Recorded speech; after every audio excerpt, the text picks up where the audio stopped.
Assalamualaikum warahmatullahi wabarakatuh. Selamat siang, salam sejahtera untuk kita semuanya. Salam, Om Swastiastu, Namo Buddhaya, salam kebajikan.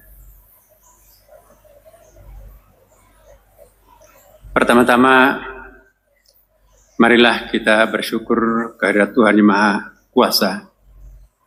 Karena pada kesempatan yang sangat berkah ini, cuaca pun juga sangat bersahabat dengan kita. Ya. Dan ini semuanya pertanda yang baik. Kita bersyukur sekali lagi karena kita berjumpa di dalam suasana yang penuh keakraban di sini. Terutama saya pribadi juga, saya merasa seperti pulang kampung. Iya, karena saya lahir di Bone, Sulawesi Selatan ya. Tapi salah seorang nenek saya kawin dengan Tanah Toraja ya. Keluarga sampai Todi. Sini saya masih banyak keluarga.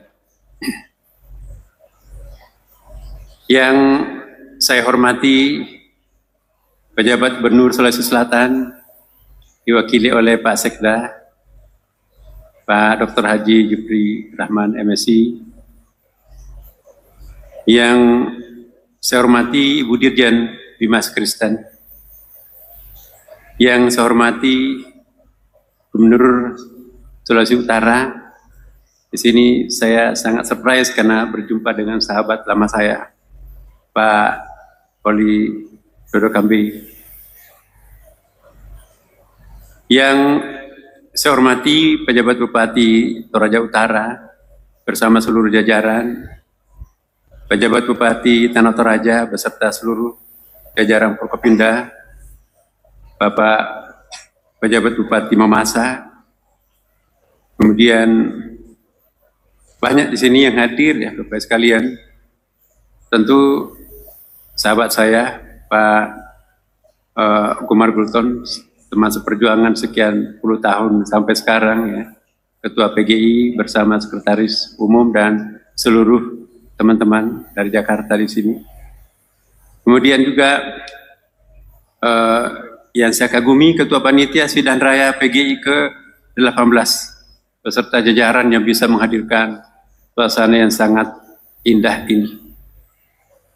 Kemudian para rektor yang hadir pada kesempatan ini, Pak Kekanwil Kementerian Agama Sulawesi Selatan atau mewakili, para calon bupati, calon gubernur kita di sini juga hadir ya.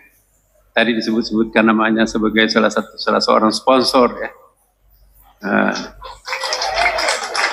Ya tentu banyak yang mendoakan di sini, Pak. Kemudian juga para bupati pada masanya ya. Pimpinan ormas keagamaan ya, di sini lengkap ya. Ini menggambarkan bahwa Tanah Toraja itu salah satu tempat yang sangat terkenal dengan toleransinya. Bapak Ibu sekalian, saya mohon izin untuk tidak membacakan sambutan yang sudah dibuat. Izinkan saya berbicara dari hati ke hati, karena di sini buat saya, Bapak Ibu sekalian, di sini tidak ada orang lain. Iya. Saya memang masih tetap diminta oleh Presiden sebagai Imam Besar Masjid Istiqlal di samping sebagai Menteri Agama. Tapi seperti yang disampaikan tadi oleh sahabat saya Pak Gumar Gultom, bahwa Istiqlal itu the big house for humanity. And everybody can access Istiqlal. For me, humanity is only one, there is no colors. Jadi, rumah ibadah itu mestinya menjadi rumah besar untuk kemanusiaan. Siapapun yang membutuhkan sentuhan spiritual, datanglah bernaung di rumah ibadah. Ada energi spiritual pada setiap rumah ibadah itu. Bapak Ibu sekalian, saya ingin berbicara dari hati ke hati sebagai tokoh agama. umat beragama. Tantangan yang kita hadapi bersama di masa depan ini adalah sangat kompleks dan sangat rumit. Sehingga itu bisa menjadi ancaman terhadap nilai-nilai keagamaan kita. Kalau kita bicara tentang lingkungan pacu ya, lingkungan pacu kehidupan kita sekarang ini, dunia kehidupan kita, seolah-olah kita ditantang untuk berpikir 1000 tahun ke depan. Seolah-olah kita akan hidup 1000 tahun. Tapi kalau kita bicara tentang agama, seolah-olah kita diajak untuk berpikir 1000 tahun yang lampau di zaman bahla. Kalau kita bicara tentang kehidupan kita sehari-hari, kita berbicara dengan sesuatu yang sangat rasional, bahkan sangat liberal. Tapi kalau kita bicara tentang agama, kita berbicara sesuatu yang sangat doktrinal, yang sangat nilai gitu ya, sangat kualitatif. Padahal dalam dunia kehidupan kita sangat kuantitatif, serba statistik. Ya. Padahal agama itu sulit untuk distatistikkan. Kalau kita bicara tentang agama, seperti kita bicara dengan sesuatu yang sangat permanen, terkesan kaku. Tapi berbicara dalam lingkungan pacu kita sehari-hari, tempat kerja kita, kita berbicara dengan sesuatu yang sangat mobile dan sangat rasional. Jadi kita seperti mengalami split personality. Ada kepribadian ganda dalam diri kita sendiri. Dalam dunia keagamaan kita hidup pada sebuah situasi yang sangat berbeda. Tapi kalau kita ke pasar, kita ke kantor, kita merasakan sebuah kehidupan yang sangat lain dengan suasana ibadah yang kita rasakan di dalam rumah ibadah.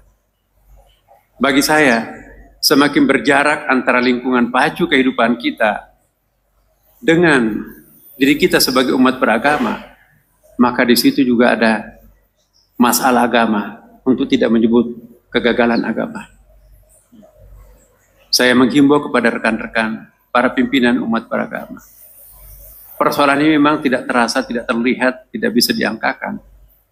Tapi tanyalah pada diri kita sendiri, apa bedanya ketika kita dulu waktu kecil dan melihat anak kita sekarang yang sedang kecil. Apa yang kita katakan baik, anak kita pasti berbeda pendapat. Wah, bapak ibu kan hidup zaman yang berbeda. Nah, bagi saya, semakin berjarak antara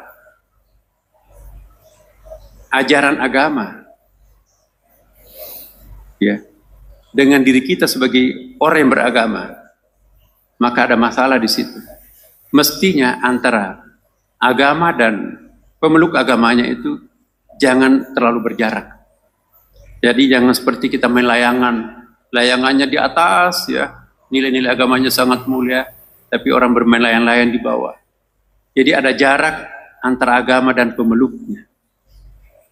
Agama apapun agama kita, mari kita evaluasi what's wrong, apa yang perlu kita benahi.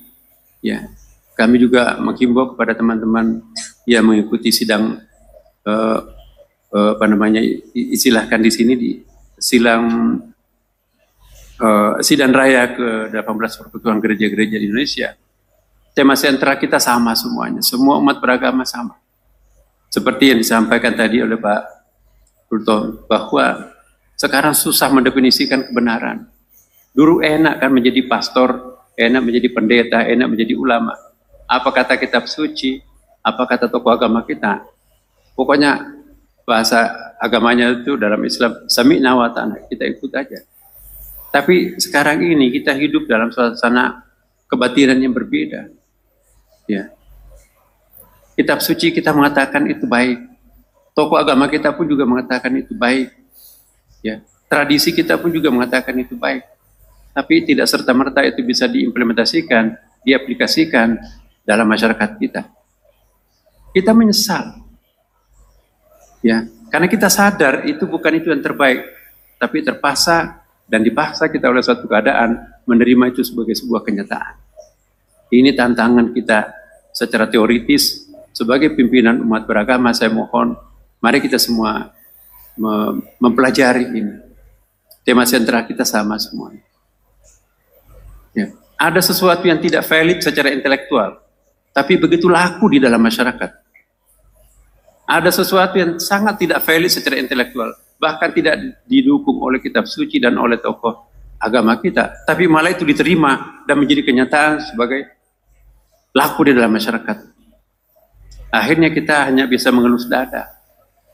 Nah, apa yang terjadi di dalam masyarakat kita? Ini perlu kita bicarakan dalam setiap perbincangan kita. Agama itu ada 3 dimensi, Bapak Ibu sekalian, tidak bisa lepas satu sama lain. Ada etik, saya ulangi, ada mit ya, mit itu bahasa Inggris itu biasa diterjemahkan mitos ya. Tapi mitos dalam bahasa Indonesia itu konotasinya negatif.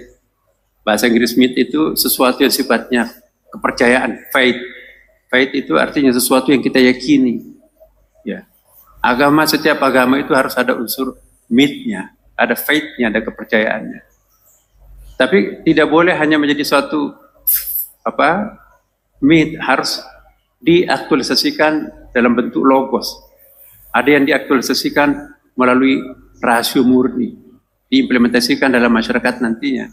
Jadi harus ada rumusan-rumusannya dalam bentuk logos. Dan kalau sudah ada logos, itu nanti kita turunkan menjadi etos. Etos itu ya semacam aturan perilaku, akhlak ya. Jadi mitos, logos, dan etos. Nah, jangan sampai nanti lain apa kata mit, lain juga apa kata logos, tapi etosnya berbeda. Jadi pola kehidupan kita tidak lagi diatur oleh faith yang sangat mendasar. Nah, inilah tadi yang saya katakan bahwa ada faktor yang sangat penting untuk mendefinisikan kebenaran, apa yang disebut dengan otoritas materi, otoritas uang, otoritas jabatan. Ya, itu bisa untuk menaklukkan definisi kebenaran konvensional.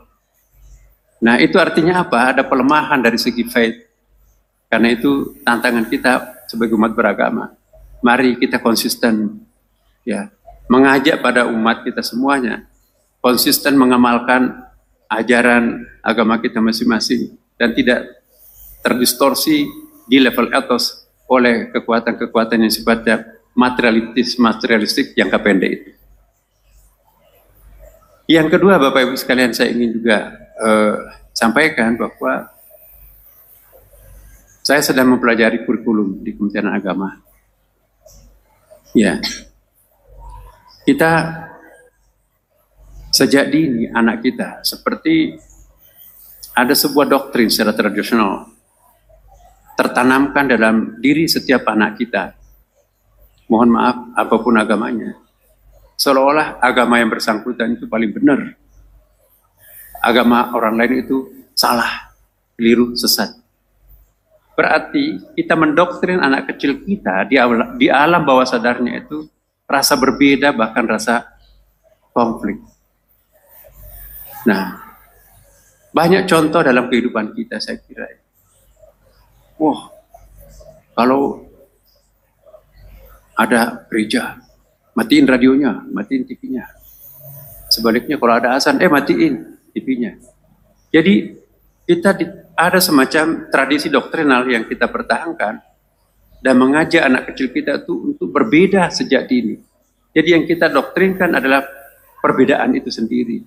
Mungkinkah kita mencoba untuk melakukan perubahan? Yang kita tanamkan sejak usia dini adalah rasa kebersamaan.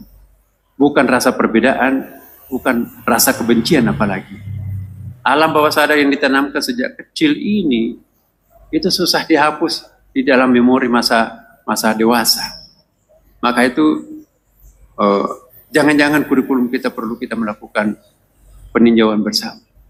Bagaimana sebagai bangsa Indonesia yang sangat plural sekarang ini, kita doktrinkan rasa kebersamaan sebagai warga bangsa Indonesia, Bhinneka Tunggal Ika, sehingga anak-anak kita nanti sampai besar tidak ada endapan-endapan alam bawah sadar membenci satu sama lain, tapi yang ditanamkan adalah cinta satu sama lain.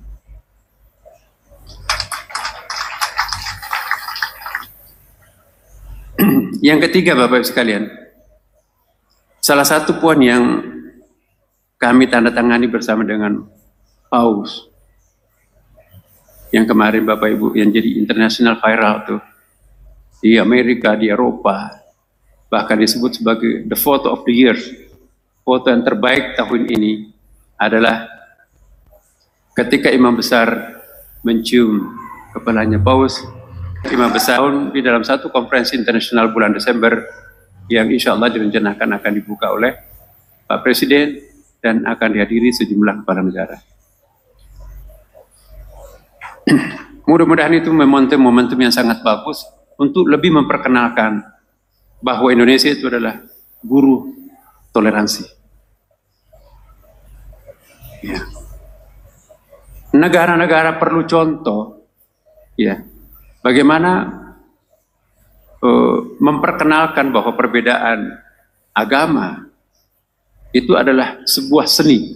Perbedaan etnik itu adalah karya seninya Allah, Tuhan yang Maha Kuasa. Jadi keberagaman ini adalah lukisan Tuhan. Tidak boleh dirusak lukisan Tuhan itu. Perbedaan itu jangan dipermasalahkan, jangan diratapi, tetapi kita rayakan perbedaan. Bagaimana merayakan perbedaan? Jangan dipermasalahkan. Sebab itu adalah lukisan Tuhan. Tidak indah sebuah lukisan, sekalipun bingkainya itu adalah emas, tapi yang dibingkai adalah kain putih. Indahnya sebuah lukisan, manakala ada warna-warna kontras. Coba lihat pemandangan kita di sini. Indahnya kembang ciptaan Tuhan, itulah indahnya masyarakat Tuhan. Keseragaman itu bukan satu keindahan. Justru keindahan itu adalah Bhinneka yang Tunggal Ika itu. Bapak Ibu sekalian, lingkungan hidup ini, saya baru kembali dari Amerika ya, 1,5 bulan Bapak Ibu. Karena di situ menjawab sebuah NGO di Amerika, LSM di Amerika, yang menuding bahwa Abrahamic religion, agama-agama anak cucu Nabi Ibrahim ini menyebabkan kerusakan alam. Karena kita lihat di dalam kitab Kejadian, ya, di situ ada pasal yang mengatakan manusia itu adalah penguasa alam semesta. Kita juga lihat dalam kitab Mazmur, banyak tuh yang menekankan bahwa manusia itu raja atau penguasa alam semesta. Al-Quran juga ada. Surah Al-Baqarah ayat 30. Manusia itu adalah khalifah di muka bumi ini. Dan juga ada memang pasal-pasal tertentu. Kami tundukkan langit dan bumi untuk manusia. Ya. Dalam Bible, ya. Dalam Quran ada. Memang banyak persamaannya. Bagaimana harus membedakan? Memang berasal dari satu nenek moyang yang sama. Yaitu Nabi Ibrahim. Jadi jangan mempersoalkan kalau banyak persamaan. Justru yang kita persoalkan kalau ada perbedaan. Bagaimana mungkin sesuatu yang bersumber dari yang satu, dari nenek moyang satu, kita paksakan untuk berbeda satu sama lain. Justru tantangan kita sekarang ini, bagaimana melakukan proses encounters, menitik beratkan aspek penyatuan, persatuan itu. Inilah yang kita wujudkan sebagai warga masyarakat bangsa Indonesia. Bapak Ibu sekalian, selanjutnya kita membuat semacam persepakatan.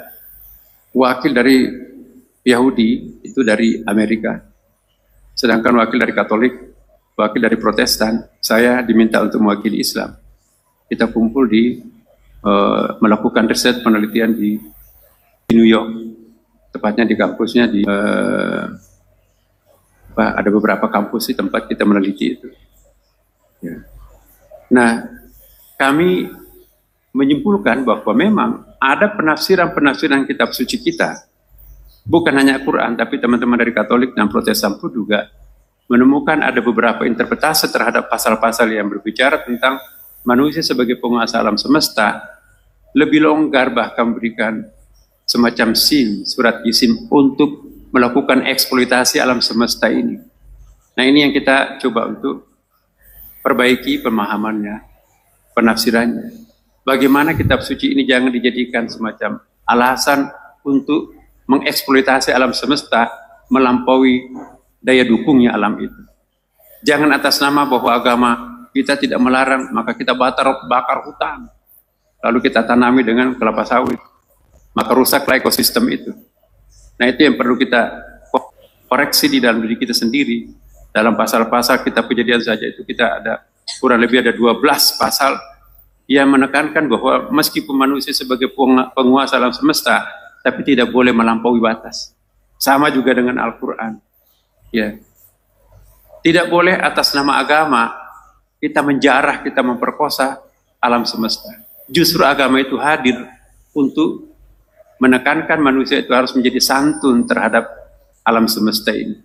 Maka itu mohon dikoreksi, dikritik kalau saya yang salah. Khususnya agama Abrahamic religion ini. Konsep silaturahim yang diperkenalkan oleh kitab suci. Ya, Abrahamic religion. Ya. Nasrani, Yahudi dan Islam. Persahabatan itu bukan hanya persahabatan sesama umat manusia, tapi persahabatan dengan alam semesta. Ya. Inilah kita. Jangan menganggap alam ini sebagai musuh, seperti filosofi Yunani. Filsafat Yunani itu salah membaca sejarah. Mohon maaf.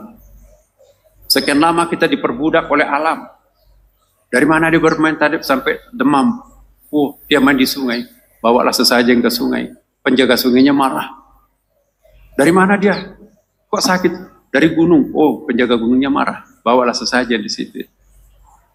Jadi kita ditundukkan, kita harus menyembah alam.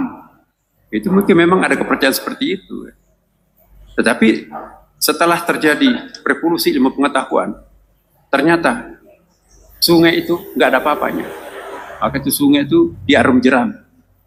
Ombak yang besar itu ternyata nggak ada apa-apanya, nggak perlu disembah. Maka muncullah apa yang disebut dengan selancar tuh. Gunung yang tinggi itu ternyata nggak ada apa-apanya. Tancapkan bendera kemenangan di atasnya. Iya. Bahkan bakar dan seterusnya. Jadi ada semacam balas dendam. Sekian lama kita diperbudak oleh alam, maka hari ini kita harus balas dendam. Kitalah yang harus memperbudak oleh alam. Dan pemahaman seperti ini sangat tidak sejalan dengan kesimpulan yang kami temukan, baik oleh rekan Katolik, Protestan, Yahudi, dan Islam. Nah, saya sangat menggarisbawahi tadi apa yang disampaikan oleh Pak Kultom, bahwa masalah lingkungan ini juga harus menjadi concern kita semua. Mari kita menggunakan bahasa agama untuk meredam kerakusan manusia, untuk tidak menjarah, mengeksploitasi alam semesta melampaui daya dukungnya. Apa yang terjadi kalau seperti itu? Dunia ini akan cepat kiamat. Maka itu tugas agama itu untuk menunda, jangan terlalu cepat dunia ini kiamat. Saya sangat yakin, Bapak Ibu, kalau kita semua umat beragama ini konsisten menjalankan agama kita masing-masing, menghayati dengan baik, alam ini akan damai bersama kita. Kita pun juga akan toleransi satu sama lain. Ya, karena itu Bapak Ibu sekalian, saya ingin betul-betul menggarisbawahi apa yang disampaikan tadi juga oleh Ketua Panitia disebutkan ya. Bagaimana agama-agama yang ada di Indonesia ini, agama apapun juga, kita libatkan dalam rangka melestarikan alam tempat kita hidup ini. Yang terakhir, Bapak Ibu sekalian, mohon beri masukan kepada saya. Bagi saya, Kementerian Agama itu bukan Kementerian Agama Islam, tapi kementerian untuk seluruh agama. Ya. Dan iya, Pak Guntom tahu betul siapa saya dan kawan-kawan. Jadi, izinkan saya sebelum menutup, ingin juga membacakan pantun. Baru saya bikin tadi. Tapi baru satu pantun kecil. Tapi semoga pantun kecil ini bisa membuahkan sesuatu yang besar. Binatang kaki 1000 bernama lipan. diawetkan dengan formalin daripada meratapi kegelapan, lebih baik membakar lilin.